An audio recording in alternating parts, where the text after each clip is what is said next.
Hey, what is up guys, MKBHD here, and yes, this laptop does cost, and did cost me, $6,700. And right off the bat, you probably should not upgrade to this 2018 MacBook Pro if you already have a 2017 or even a 2016 MacBook Pro.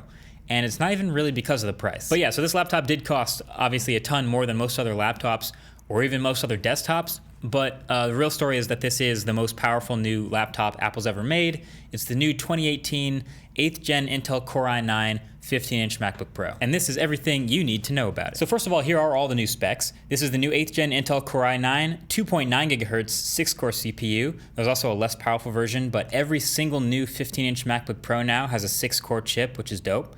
It has an AMD Radeon Pro 560X with 4 gigs of video RAM. That's the highest end GPU option.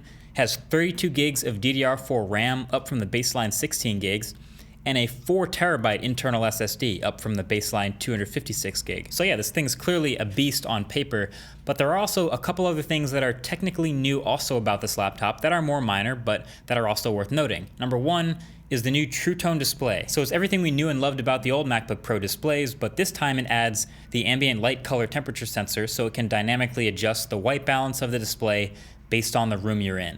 This is cool on a smartphone and even on tablets, but I turned this off immediately, and I suspect a lot of other video editors or photographers will do the same thing. But interestingly enough, the touch bar is now also a True Tone display, and it will match. So whenever the main display changes color temperature to match the room you're in, the touch bar will match and change temperature too. So that's pretty cool. The keyboard is also slightly updated. It will look nearly identical from the outside except for a slightly different option key. Not sure why that's different, but it is. But they're calling this a new butterfly mechanism that's a bit quieter than previous generations. Basically, for those who don't know, Apple has had some reliability problems with the MacBook Pro keyboard in the past couple years.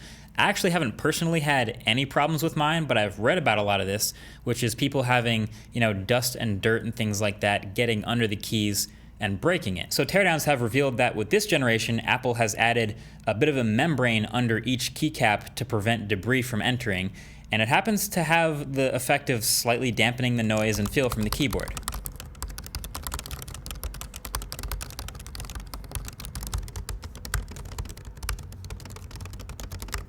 So I can feel the difference when I type on them back to back, but honestly it still feels like a normal low travel MacBook keyboard. It's not game changing.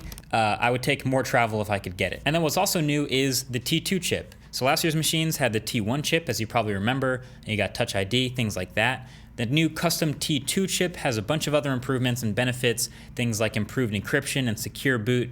But one of the most interesting user-facing features that you get from it is Hey Siri. So now there's a new always on, always listening Hey Siri feature, which I don't even know what you would do with Siri very often on the desktop. Maybe turn your screensaver on or open some folders or something like that, I guess. Here's what I found on the web for what you would do. Hey Siri, open my downloads folder. Here's that folder. Good stuff in there.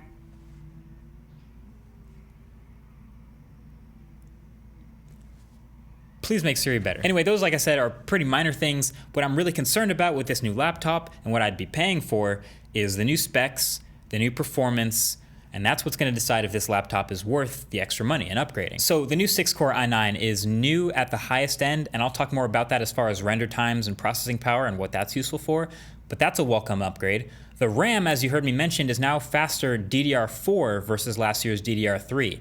And while I almost never use the 15-inch MacBook Pro on battery power, Apple did acknowledge that they wanted to maintain battery life, so they bumped up the size of the internal battery just a little bit to keep the same claimed 10-hour battery life rating with the less efficient DDR4 memory. So now it's faster.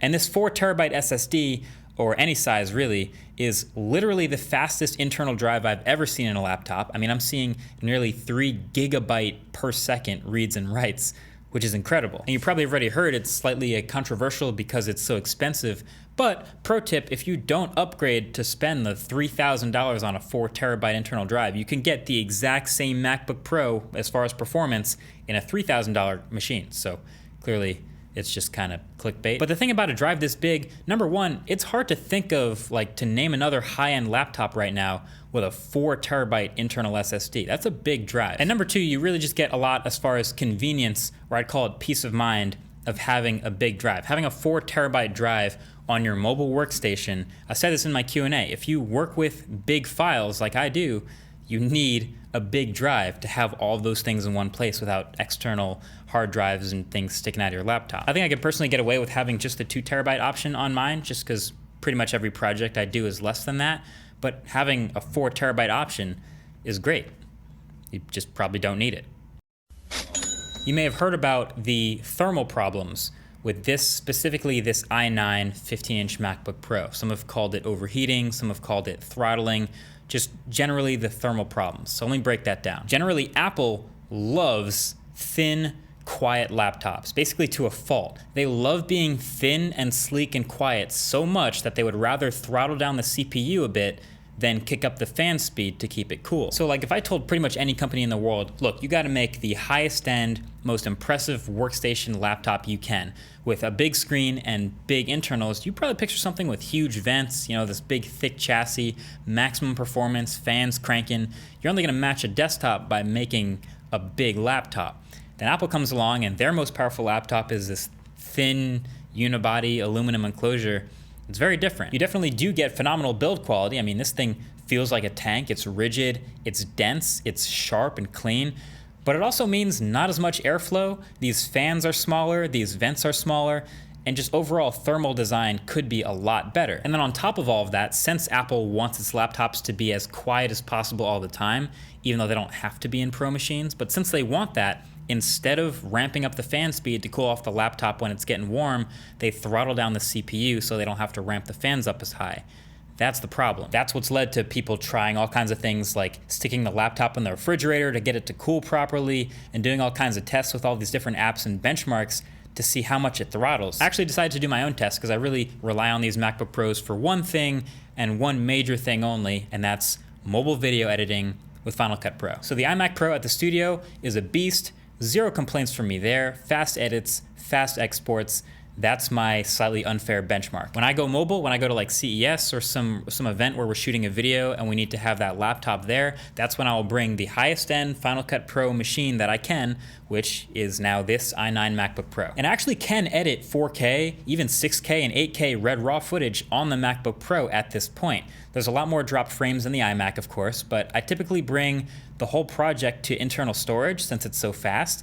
And then the fast RAM and storage help me chop through and scrub through the timeline, play through media, and work through everything relatively easily. It's when I finish the project and hit the render button that things change and just take forever. It takes these laptops forever to render out videos and transcode all these R3D 8K raw files into 4K ProRes for the timeline. That's really where the bottleneck is and where it takes forever. So I might as well hit render and like go get a meal, go to sleep, wake up the next day. It's that long. So basically with the extra cores and the higher clock speeds and the improvement of the architecture of the new chips, I'm hoping to see an improvement there. So I did my own test in my normal use case for a video. I shot a 3-minute sample test clip on Red, 8K, 8:1 compression, dropped it on the timeline with background rendering off, and just timed an export of that timeline. Keep in mind, it's a super simple clip, obviously, but with a longer project with LUTs and effects and transitions and many more clips to transcode, the difference would be exaggerated between all these machines. But anyway, for transcoding and exporting, this is my results. I did this on the iMac Pro and I got a final export time of 6 minutes, 53 seconds. Pretty good. The 2017, so last gen MacBook Pro I've been using, did it in 25 minutes, 38 seconds. And the new MacBook Pro here did it in 21 minutes, 21 seconds. So there you go. I mean, I might not see a huge difference as far as like the timeline and scrubbing through media and editing and making the thumbnail and all that stuff, but when I hit render, it will be 15% faster. So yes, technically I'm getting the faster laptop I wanted here by a bit, but when you translate that out to like the bigger projects, that means I'm gonna go from rendering in like 3 hours maybe to 2.5. But again, keep in mind, that's just my situation, and there is much more testing going on out there with other variables that might be closer to your situation. So you might be 4K or 1080p. You might be not Red footage, maybe Sony footage, or maybe Ari footage. You might be in DaVinci Resolve or Premiere Pro or Final Cut Pro. So there's a whole bunch of other different variables. For that, I'll give a shout out to my buddy John over at the TLD Today channel, where he's doing, he's been tweeting his results for all of these tests as he goes through them, but he's putting together a video that will have all of that in one place. place. So I'll link to that if I can. Hopefully that's live around the time this one is. Probably is by the time you're watching this. But for me,